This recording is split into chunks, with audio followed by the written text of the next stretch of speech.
I served on the subcommittee for this bill in the Ways and Means Committee. Not a single person at the subcommittee spoke in favor of this bill. Why? Because it's bad for Iowa. This is an anti-jobs, anti-tech, anti-business, and anti-growth bill. You'd think after spending the past 12 months living through a global pandemic, Republicans running the show at the State House would come back to work focused on two things: jobs and our economy. I have never seen such an anti-job, anti-growth, and anti-business agenda coming out of this State House in my life. This anti-business bill has 30 Republican sponsors on it. Maybe its Republican sponsors should read the 2021 State of Small Business and Entrepreneurship report about Iowa. Let me fill you in on what it says. Iowa's labor force has contracted to its smallest size since 2005. Comparing November 2019 to November 2020, Iowa lost nearly 135,000 labor force members. Iowa's decline of 7.7% far exceeds the nation's 2.4% rate of labor force shrinkage.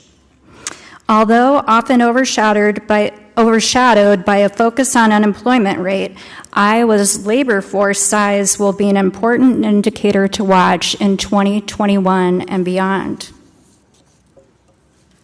You know what matters to Iowans: jobs and paychecks. When I read that our labor force has shrunk back to 2005 levels, that tells me what we should be focused more on: rebuilding Iowa, creating decent paying jobs for Iowans, and less on legislation that gives our state a black eye and scares away businesses and people who are considering moving to Iowa. I wish Governor Reynolds would have stepped up to tell you that this bill is bad for business, because now, even if she vetoes this bill, the damage is going to be hard to repair. Iowans, elections have consequences. The radical Republicans currently running Iowa are not business friendly. They are business hostile.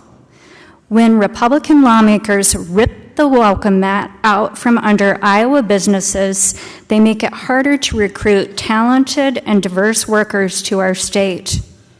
And that is a shame, because this pandemic showed former Iowans and people from other states that they may be able to make their home in our state, something that they didn't know was even possible until business reimagined how Americans office. I have some advice for how you can quit being business hostile Republicans. Quit sponsoring and pushing bills that go after people's human and civil rights. When radical Republican lawmakers push bathroom bills, anti-LGBTQ+ bills, and voter suppression bills, they make it harder for Iowa to win businesses and workers.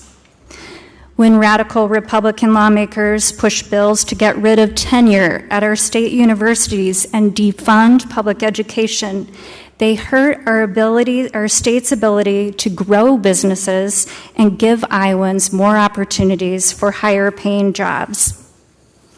When radical Republicans decide that they are going to dive into every business decision a private business makes, just like they dive into private medical exam rooms of women, they show that they are drunk with power and are big government Republicans. Iowans don't want to be left behind as our country works to build back better. We know technology is a part of our world and a part of our future. Iowans want to grow our workforce and to be known as an innovation and technology hub, and not for giving technology the snub.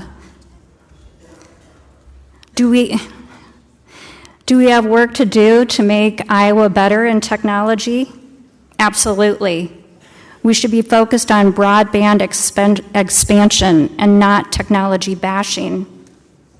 Should we be having conversations on how to protect our national security, make interactions on the internet safer and kinder, protect our privacy, and balance our First Amendment rights? Absolutely, of course we should. But I do not believe this anti-jobs, anti-business, anti-tech, and anti-growth bill moves us in that direction. I would strongly encourage a no vote.